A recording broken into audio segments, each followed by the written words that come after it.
Bueno, en esta ocasión lo que vamos a ver es un concepto nuevo que se da en los enlaces covalentes, ¿sí? Es el concepto de polaridad,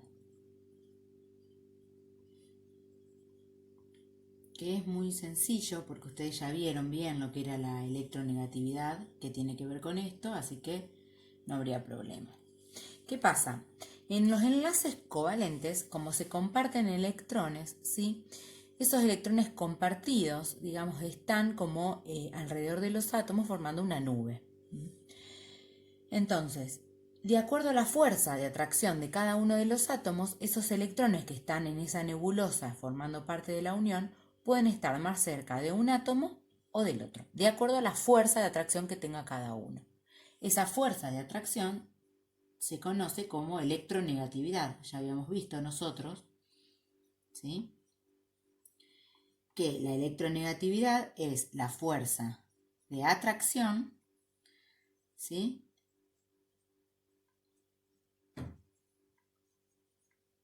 de electrones de un átomo en una unión, ¿sí? Esa es la electronegatividad que habíamos visto. ¿Ves? ¿Con qué fuerza atrae los electrones un átomo en una unión? Entonces, vamos a verlo con ejemplos, ¿sí?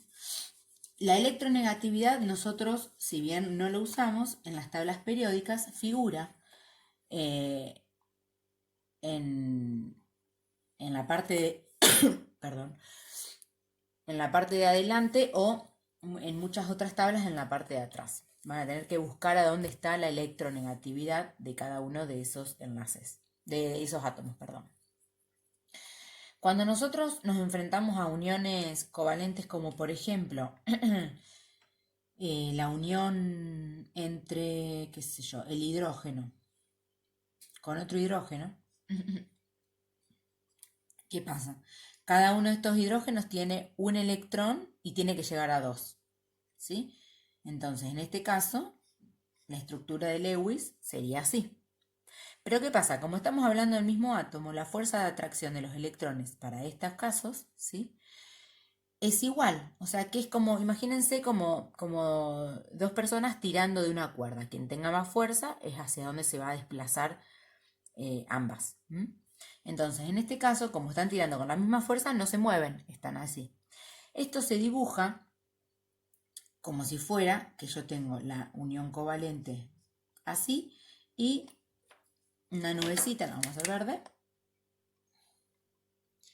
de esta manera, ¿sí? Como que los electrones que hay acá alrededor y acá alrededor no se mueven, está igual. Esto es una molécula apolar, ¿sí? O no polar. No tiene polaridad, no tiene polos negativos o positivos, porque los electrones, ¿sí?, están distribuidos de igual manera en ambos lados, ¿sí? En cambio, cuando yo tengo átomos que tienen distinta electronegatividad, por ejemplo, el hidrógeno con el cloro, ¿sí?, si ustedes buscan los valores exactos de electronegatividad, verán que el cloro tiene una electronegatividad mayor que el hidrógeno. ¿Cómo dibujo este enlace? El hidrógeno tiene que llegar a 2, por lo tanto el cloro necesita compartirle 1, ¿sí? Y el cloro tiene 7 en el último nivel, por lo tanto para llegar a 8 necesita que el hidrógeno se los comparta. Pero ¿qué pasa? El cloro tira con más fuerza, es decir, atrae con más fuerza porque su electronegatividad es mayor, los electrones. Por lo tanto es como que estos electrones hay un desplazamiento hacia la derecha, hacia allá. Entonces cuando uno dibuja este enlace y la nubecita de electrones, va a ver que tiene una nubecita más chiquita el hidrógeno y una más grande el cloro. ¿Sí? Eso habla de una molécula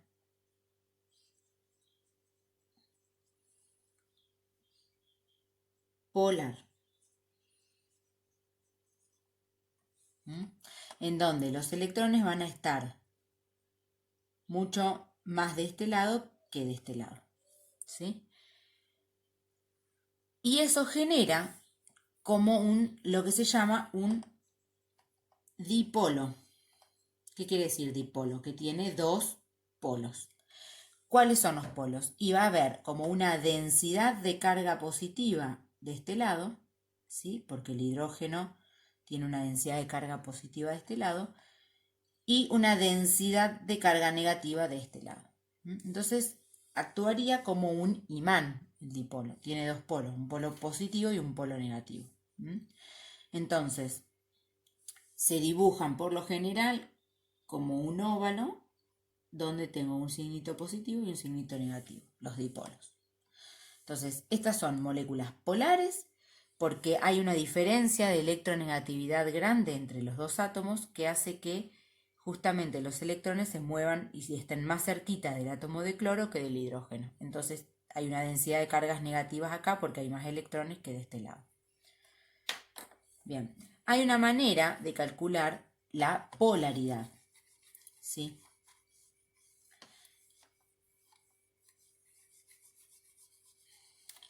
¿Cómo la calculamos? ¿Sí? Como la diferencia de electronegatividad de los átomos intervinientes en la unión. Diferencia de electronegatividad de los átomos intervinientes en la unión.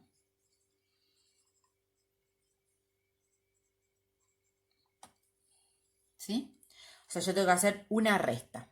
Y de acuerdo al valor que nos dé esa resta, que ahora se los voy a dar en una tablita, vamos a determinar si esa molécula es polar o no polar. Entonces, si la diferencia de electronegatividad, vamos a poner acá, diferencia, molécula. Si la diferencia, es decir, la resta entre esos dos valores, me da entre 0 y 0,4, inclusive, lo vamos a hacer así, perdón, el 0 también está incluido, esa molécula es apolar, o sea, no es polar. Si la diferencia es mayor a 0,4, entre 0,4 y 2, llamémosle, no sé si hay alguno que tenga 2, pero esa molécula va a ser polar. Recuerde que estos solamente son para moléculas o uniones covalentes. Es decir, yo no puedo calcular una polaridad para moléculas que son iónicas, ¿sí? Porque ya de hecho las iónicas ya hay tanta diferencia de electronegatividad que un átomo le arranca los electrones al otro y ya genera iones positivos y negativos. No forma un dipolo, no forma una nebulosa donde los electrones están más de un lado que del otro, sino que ya directamente llega con tanta fuerza a arrancar los electrones del otro átomo.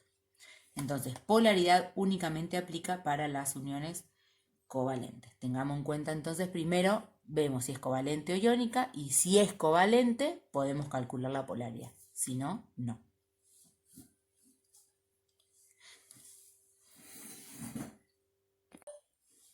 Bien, veamos un ejemplo entonces de cómo calcular, ¿sí?, la polaridad y para ver si la molécula es polar o no polar, ¿sí? Bien, vamos a calcular de esta molécula y de